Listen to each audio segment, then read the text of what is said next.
John Edwin Tessensohn, popularly known as Edwin Tessensohn, was a defining figure of Eurasian public life in colonial Singapore during the late 19th and early 20th centuries. A man of deep religious conviction and unswerving loyalty to the British Crown, he served as the community's primary advocate, leading the Singapore Recreation Club for a record-breaking 25 years and helping to midwife the Eurasian Association in 1919. He was born on April 8, 1855, in Malacca, the son of John Tessensohn and Elizabeth Cook, a descendant of Eustace Daniels Cook. At the age of 15, following the death of his father, his widowed mother moved the family to Singapore, believing the burgeoning port offered superior educational opportunities. This migration was part of a larger trend where Eurasians from Malacca and Penang moved to Singapore to fill the administrative engine of the expanding British Empire.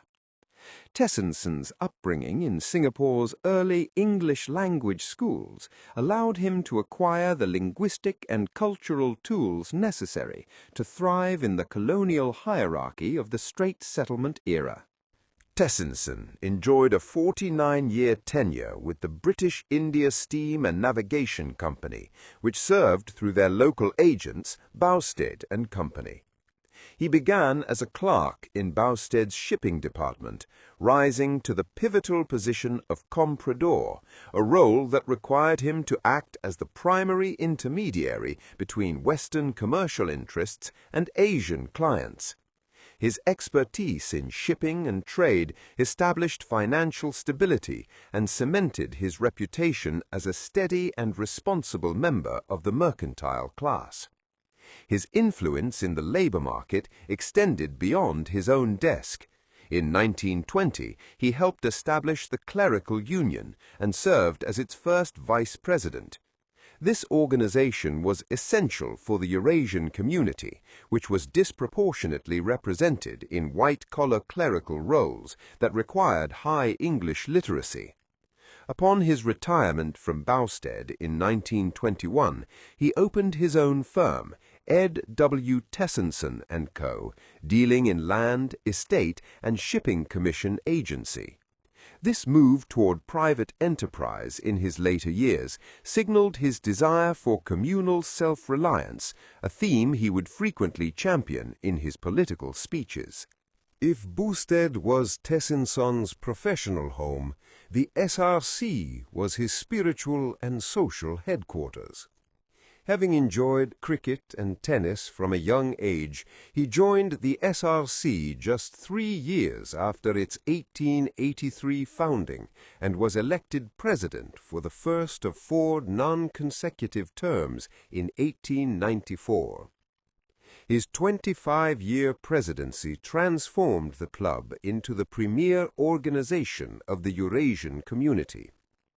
In 1904, Tessensohn laid the foundation stone of the club's pavilion, which stood in symbolic opposition to the Europeans' only Singapore Cricket Club at the other end of the field. At SRC, Tessensohn presided over a culture that simulated European social mores while simultaneously contesting white exclusivity. He viewed sport as an arena for fair play, believing that giving the European teams a thrashing on the cricket pitch was a tangible way to assert Eurasian equality. His leadership at SRC started a family tradition, with his son and 2 great-grandsons later serving on the committee. 1919 was a watershed moment for the Eurasian community. In a general climate of economic insecurity post-WW1, many Eurasians faced reduced job prospects, particularly in clerical positions where they were previously favored, as Europeans began to fill more roles before a color bar was explicitly applied to the Malayan civil service in 1907. While the colonial European administration, particularly the Straits settlements, required local staff, high-level administrative positions were reserved for Europeans.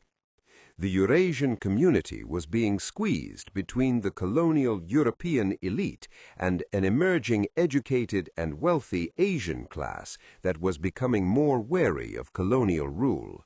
Tessensohn sensed this urgency to establish the Eurasian community's place in a new global order.